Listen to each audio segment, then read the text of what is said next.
আল্লাহ এটা বলে শুরু করলেন যে পুরুষরা নারীদের তত্ত্বাবধায়ক। সাধারণভাবে আমাদের মনে এটাই আসবে যে আল্লাহ বলবেন নারীরা, অতএব তোমরা এটা করো। কিন্তু নারী বলার পরিবর্তে আল্লাহ বলছেন ফাসলিহাত, অতঃপর ফলাফল স্বরূপ। সুতরাং পুণ্যবতী নারীরা, আল্লাহ বলছেন না নারীরা, তিনি বলছেন পুণ্যবতী নারীরা। যেন আল্লাহ নারীদের থেকে প্রথম যেটা আশা করেন সেটা হলো নেককার হওয়া। শুধু নারী হলে হবে না, একজন নারীকে অবশ্যই নেককার হতে হবে। আরবিতে ভালো বলতে কি বোঝায়? সলেহ শব্দটা এসেছে সুলহ থেকে। সুলহ হলো ঝগড়া বিবাদের বিপরীত, দুর্নীতির বিপরীত। যখন কোনো দ্বন্দ্ব বাঁধে এবং আপনি দুই পক্ষের মধ্যে মীমাংসা করতে চান, তখন আপনি সুলহ করেন। অর্থাৎ পুণ্যবতী স্ত্রীরা পরিবারের সকল দ্বন্দ্ব অবসানের উৎস, তারা শান্তি এবং সমন্বয়ের উৎস। তাদের কারণে রাগ প্রশমিত হয়ে যায়, তাদের কারণে কণ্ঠস্বর নিচু হয়ে যায়। তারা প্রশান্তির উৎস, তাদের কথাবার্তা বুদ্ধিবৃত্তিক, তারা পরিবারের সংস্কারের উৎস। যদি কোনো দ্বন্দ্ব বাঁধে বা কোনো ধরনের কোনো দুশ্চিন্তা হয়, তাহলে স্বামী জানে যে স্ত্রীর কাছে গেলে সে শান্তি অনুভব করবে। আপনারা কেউ কেউ হয়তো ভাবছেন যে সিরিয়াসলি, যেখান থেকে সকল বিবাদ শুরু হয় আপনি আমাকে বলছেন সেখানে গিয়ে সকল বিবাদের অবসান হওয়ার কথা? কারণ আমার বাড়িতে সে ছাড়া কেউ উচ্চস্বরে কথা বলে না, আর আমার বাড়িতে সে ছাড়া কেউ রেগে থাকে না। পুরুষরা নিজেদের দায়িত্ব যথাযথভাবে পালন করে না, আর স্ত্রীরাও নিজেদের দায়িত্ব যথাযথভাবে পালন করে না। এতে করে তারা একে অপরের জন্য বিশাল মানসিক চাপ এবং দ্বন্দ্বের কারণ হয়ে যায়। আল্লাহ এটা বলে শুরু করছেন যে তারা সংশোধনের উৎস, তারা স্থির, তারা শান্ত। প্রকৃতপক্ষে তারা নিজেরাই হলো শান্তি, তারা নিজেরাই যেন কল্যাণ, তারা সকল দুশ্চিন্তা দূরীকারিণী। এটা হলো প্রথম বৈশিষ্ট্য। তারপর আল্লাহ বলছেন অনিততুন, আনুগত্যকারী। কেউ কেউ এটার ব্যাখ্যা করেছেন এভাবে যে আল্লাহর প্রতি আনুগত্যকারী। এটাও সঠিক, তারা আল্লাহর প্রতি আনুগত্যকারী। মুফাসসিরগণ বলেছেন যে এটা আল্লাহর প্রতি আনুগত্য। যেমন আল কুনুতু লিল্লাহ, আনুগত্য আল্লাহরই জন্য।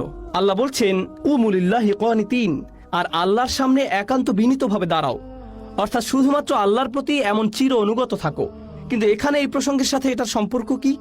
কারণ যদি একাংশ এমন হয় যে পুরুষদের নারীদের জন্য এটা করা উচিত, তাহলে সাধারণভাবেই আমরা ভাবি যে এর পরের অংশ এমন হবে যে নারীদের পুরুষদের জন্য এটা করা উচিত। তাহলে এর মাঝখানে কেন আল্লাহ এমনটা বলছেন? হ্যাঁ, তারা পুরুষদের জন্য এগুলো করবে, কিন্তু এই অংশটা আল্লাহর জন্য। এখানে এটা বলার কারণ হলো নারীদের এটা স্মরণ রাখা উচিত যে যখন তারা প্রশান্তির উৎস হয়, যখন তারা পরিবারের শান্তি এবং সাকিনা হয়, তখন তারা এর মাধ্যমে আল্লাহর প্রতি আনুগত্য প্রকাশ করে। তাদের এটা বুঝতে হবে যে একমাত্র তারাই পরিবারকে শান্ত রাখতে পারে, আর একমাত্র তারাই পরিবারে আগুন জ্বালাতে পারে। ঠিক যেমন এয়ার কন্ডিশনার ঘরের তাপমাত্রা নিয়ন্ত্রণ করে, তেমনিভাবে নারীরা ঘরের আবেগ অনুভূতির তাপমাত্রা নিয়ন্ত্রণ করে। এই নিয়ন্ত্রণ তাদের হাতে, আর তাদের উচিত এই তাপমাত্রা ঠান্ডা রাখা।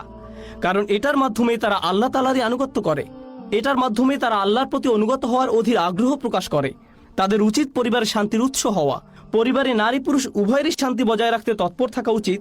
পুরুষরা সকল দিক থেকে নারীদের খেয়াল রাখে, আর তার বিনিময়ে নারীরা পরিবারের শান্তি বজায় রাখে। কিছু অসুস্থ সম্পর্ক এমন হয় যে একজন বলতে থাকে শান্ত হও, শান্ত হও, ঠিক হয়ে যাবে, সব ঠিক হয়ে যাবে, রেগে যেও না, প্লিজ রেগে যেও না। যতই সেগুলো বলে ততই অপরজন বলতে থাকে না, আমার সাথে কথা বলো না, আমাকে একা ছেড়ে দাও, ইত্যাদি ইত্যাদি। একজনের মেজাজ বিগড়ে থাকতে হবে। হয়তো স্বামী খুব রেগে আছেন আর স্ত্রী তাকে শান্ত করার চেষ্টা করছে, অথবা স্ত্রী রেগে আছে আর স্বামী তাকে শান্ত করার চেষ্টা করছে, আর তারা এটাকে এক ধরনের ক্ষমতা, আরেকজনকে নিয়ন্ত্রণের একটা পদ্ধতি হিসেবে দেখে।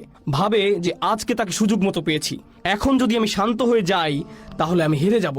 এখন এই সুযোগের সদ্ব্যবহার করতে হবে, আরো অনেকক্ষণ রেগে থাকবো। এই বিষয়টাকে কত দূর টানতে পারি দেখি। কাউকে নিচু করা, দমিয়ে রাখা আল্লাহ আজ্জা জাল্লার নির্দেশের বিপরীত। আল্লাহ তাআলা বলছেন অনিততুন। তারপর তিনি নারীদের জন্য আরেকটি দায়িত্ব যোগ করেছেন। তিনি বলেছেন হাফিজাতুল লিল গায়ব, তারা লোকচক্ষুর অন্তরালে হেফাজতকারিনী। এটার অর্থ কি?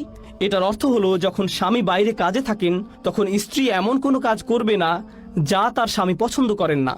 সে এমন কারোর সাথে কথা বলবে না যার সাথে কথা বলা তার স্বামী পছন্দ করেন না। তার এমন কোনো বান্ধবী নেই যাদের সাথে বন্ধুত্ব করা তার স্বামী পছন্দ করেন না। স্ত্রী তার স্বামীর পিছনে তাকে নিয়ে এমন কোনো আলোচনা করবে না যেটা তিনি জানতে পারলে পছন্দ করবেন না। স্বামী স্ত্রীর মধ্যকার গোপন কথা স্ত্রী তার মা, বোন বা অন্য কাউকে বলবে না, কারণ গোপন কথা তার সুরক্ষিত রাখা উচিত। অন্যদের সাথে স্বামী স্ত্রীর মধ্যকার গোপনীয়তা রক্ষা করে চলা উচিত।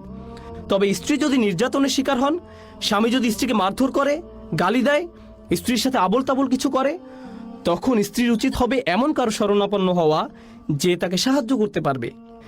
স্ত্রী যখন ভাবেন যে আমার কারোর সাথে কথা বলা লাগবে, আর তিনি স্বামীকে তীব্র ভৎসনা করতে থাকেন, অথবা স্ত্রী এমন বিষয়ে অন্যদেরকে বলেন যা স্বামী তাকে গোপন রাখতে বলেছিল, অথবা স্ত্রীর এমন সংযোগ, বন্ধু বান্ধব, সহযোগী বা সঙ্গী আছে যা স্বামী পছন্দ করেন না, কিংবা স্ত্রী এমন এমন জায়গায় যাচ্ছে যেসব জায়গাতে যাওয়া স্বামী কখনোই পছন্দ করবে না। স্ত্রী এমন জায়গায় যাচ্ছে, স্বামী যদি তাকে সেখানে দেখে তাহলে খুবই দুঃখিত হবে এবং খুবই কষ্ট পাবে। তারপরেও স্ত্রী সেসব জায়গায় যাচ্ছে এবং ভাবছে যে স্বামী তো আর জানতে পারছে না, তাই সমস্যা নেই। আল্লাহ বলছেন হাফিজাতুল লিল গায়ব, তাদেরকে লোকচক্ষুর অন্তরালে হেফাজতকারিনী হতে হবে। এর একটা অর্থ হলো স্ত্রী সে সকল বিষয় হেফাজত করবে যা স্বামীর কাছে অপ্রত্যক্ষ। বিমা হাফিজাল্লাহ, আল্লাহ যা হেফাজতযোগ্য করে দিয়েছেন। হাফিজাতুল লিল গায়ব বিমা হাফিজাল্লাহ, আল্লাহ যা হেফাজতযোগ্য করে দিয়েছেন লোকচক্ষুর অন্তরালে তারা তার হেফাজত করে। স্ত্রীর উচিত নয় তার স্বামীর থেকে কোনো কিছু গুপ্ত রাখা। স্ত্রীর উচিত নয় ফোনে পাসওয়ার্ড দিয়ে রাখা। স্বামী যখন বলে তোমার ফোনটা কি দেখতে পারি, তখন স্ত্রী বলে না। কেন? না, দাঁড়াও আমি সবকিছু ডিলিট করে দেই। ঠিক আছে, এবার দেখতে পারো। কেন? স্ত্রীর ব্যক্তিগত সব কিছু স্বামীর সাথে শেয়ার করা উচিত। স্ত্রীরা স্বামীদের পোশাক স্বরূপ, স্বামীরা স্ত্রীদের পোশাক স্বরূপ। স্বামী অথবা স্ত্রীর থেকে কোনো কিছু লুকিয়ে রাখতে নেই। স্বামী স্ত্রীকে একে অপরের কাছে সম্পূর্ণ স্বচ্ছ থাকা উচিত। রাসূলুল্লাহ সাল্লাল্লাহু আলাইহি সাল্লাম তার স্ত্রীদের সাথে গোপন বিষয় নিয়ে আলোচনা করতেন। وإذ أسر النبي إلى بعض أزواجه حديثا, যখন নবী তার এক স্ত্রীকে গোপনে একটি কথা বলছিলেন সাল্লাল্লাহু আলাইহি সাল্লাম, রাসূলুল্লাহ সাল্লাল্লাহু আলাইহি সাল্লাম তার অতীব গোপনীয় এবং কঠিন সময়ে তার স্ত্রীদের কাছে গিয়েছিলেন। যদি স্বামী স্ত্রী একে অপরের পোশাক স্বরূপ না হতে পারে, তাহলে তারা আল্লাহর আদেশ অমান্য করছে। যখন কেউ একটা পোশাক পরে থাকে, তখন তার পোশাক আর তার মধ্যে কোনো ব্যবধান থাকে না। স্বামী বা স্ত্রীর কাছে কোনো কিছু লুকিয়ে রাখবেন না। এটাই একজন সঙ্গীর বৈশিষ্ট্য, এটাই স্বামী বা স্ত্রীর বৈশিষ্ট্য। যখন আপনি এমনটা করতে পারবেন না, আর যখন শুধু স্ত্রীর কাছে সীমাবদ্ধ থাকার মতো বিষয়গুলো এবং শুধু স্বামীর কাছে সীমাবদ্ধ থাকার মতো বিষয়গুলো অন্যদিকে চলে যায়, তখন এটা নারীদের করণীয় বিষয়সমূহের লঙ্ঘন হিসেবে বিবেচিত হয়। ফাসসালিহাতু ক্বানিতাতুন হাফিজাতুল লিল গায়ব বিমা হাফিজাল্লাহ।